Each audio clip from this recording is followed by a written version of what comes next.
All right, hopefully you've been enjoying this shootout so far. Today I bring you another two iconic whiskeys from our Workhorse Whiskey series to find out which distillery makes the best Workhorse whiskey. Let's find out.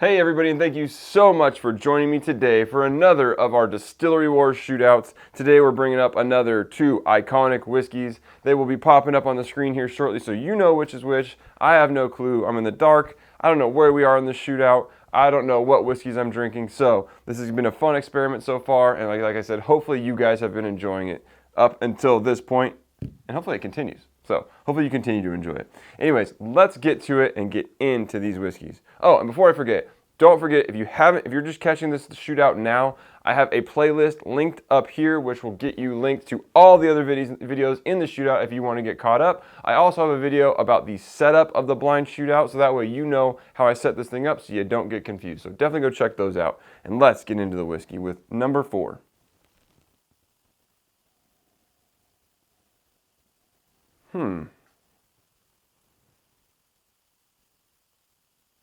Big red apple up front. Yeah, like juicy red apple. Maybe even like a touch of peach. Like a bright cherry.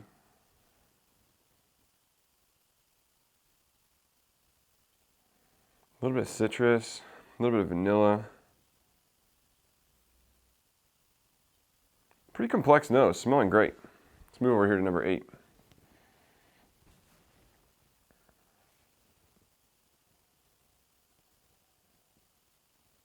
A little bit more light fruit.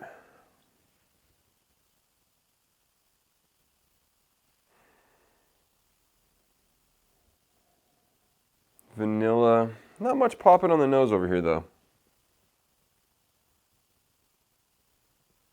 Definitely way less on characters on the nose here than there is here, but as you know, that's not what really matters. The palate can be a totally different monster, better or worse, so let's get into the taste on these whiskeys. Cheers.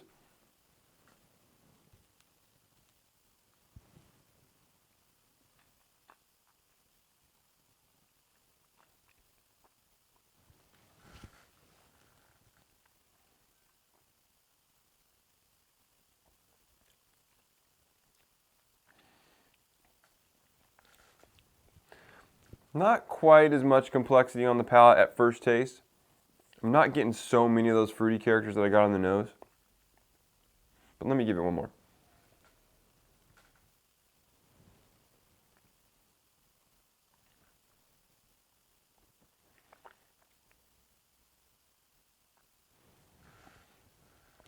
All right.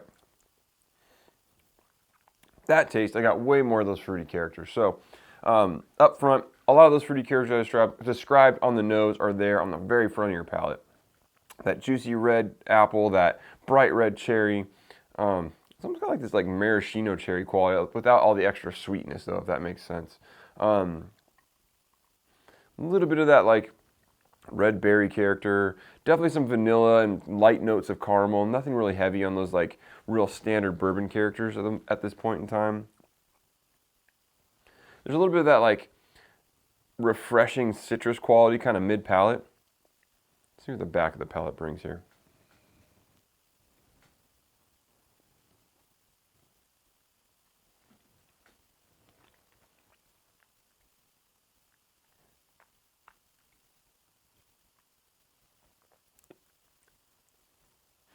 So, back of the palate brings just the slightest hint of bitterness, a little bit of that vanilla, a little bit of the apple character kind of lingers all the way through. Finish is, I would say, on like the shorter side of medium. Mouth feels about medium. All right, let me clean my palate up and we'll move over here to number 8.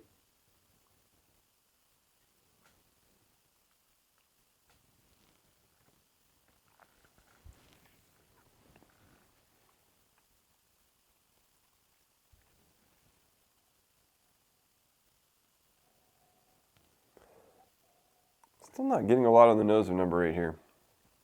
All right, let's see how it tastes.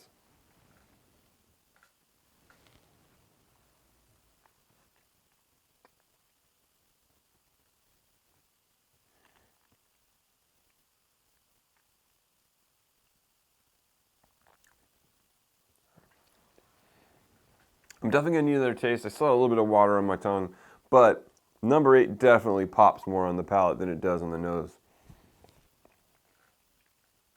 Let's get one more taste then.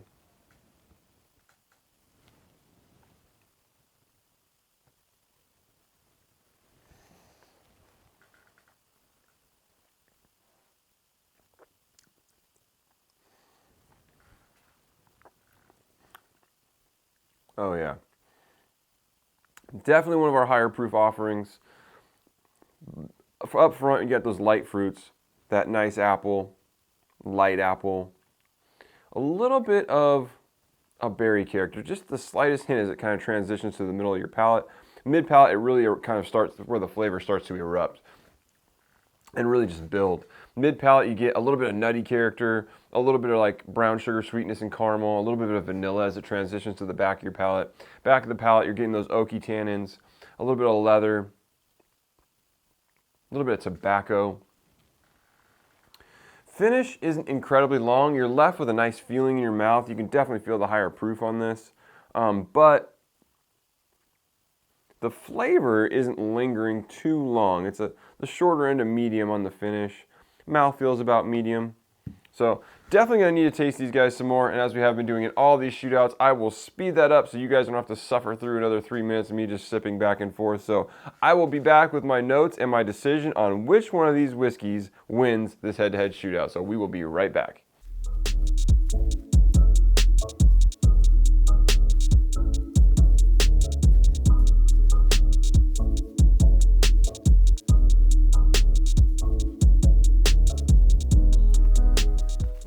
All right, so these whiskeys both have a lot of really good things going for them.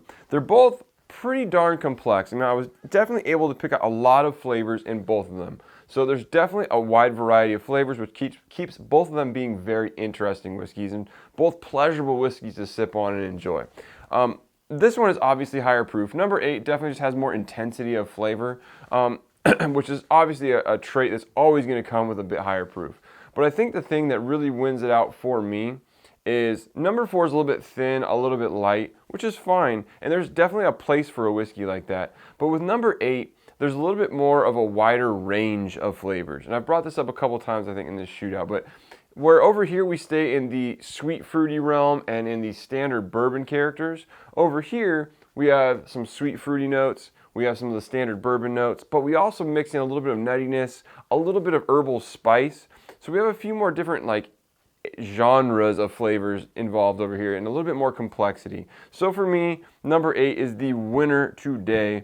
And like I said, going through this shootout, it really just highlights how drinking whiskeys side by side really shows different things. If you had drank this, or if you had number 4 next to a different whiskey, you notice different things. So this is a really fun experiment. I really encourage you guys to do something like this yourselves at home with your friends. Set up some blind shootouts or a couple of side-to-side or head-to-heads blind that you guys can taste and just kind of see what flavors pop for you and how it changes when you match that whiskey up with a different whiskey. It's really interesting and really fun. So as I always ask you guys, let me know what you think in the comments down below. Did I get it right? Did I get it wrong? What's your opinion on this shootout? As always, you can catch me on Instagram and Twitter at blind_reviews. You can also catch me on Instagram at Mission Bottle Kill, where I'm posting pictures of people killing all kinds of great bottles of whiskey. If you want me to repost your pick, just tag at Mission Bottle Kill in your post. Also, you can send me an email at blindwhiskeyreviews, that's whiskey with an E, @gmail.com. And until next time, cheers.